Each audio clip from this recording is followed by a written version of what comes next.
বিষ্ণু বলেছেন এই আল হাইয়ুল কাইয়ুম এটা হচ্ছে ইসমে আজম। এটা কি?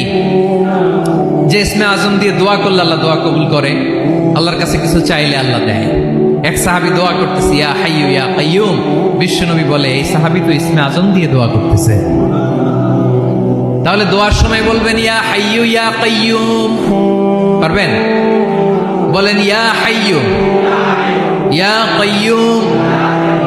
আল্লাহর এই দুটো নাম ধরে ধরে আল্লাহরে ডাকবেন, তাইলে ওই দোয়া কবুল। পারা যাবে? বিশ্বনবী দোয়াতে বলতেন ইয়া হাইয়ু ইয়া কাইয়ুম বিরহমাতিকা আস্তাগীথ আসলিহ লি শা'নি কুল্লাহু ওয়া লা তাকিলনি ইলা নাফসি তারফাতা আইন।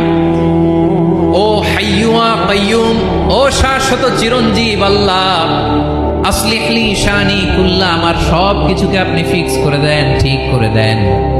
এক পলকের জন্য, এক চোখের পলকের জন্য আমার কোনো কাজ আপনি আমার উপর ছেড়ে দিয়েন না, সব কাজ আমি আপনার কাছে সুপর্দ করে দিলাম। সুবহানাল্লাহ পড়েন। তাহলে দুই নাম্বার কথা, আল্লাহ শুধু আমাদের ইলাহি নন,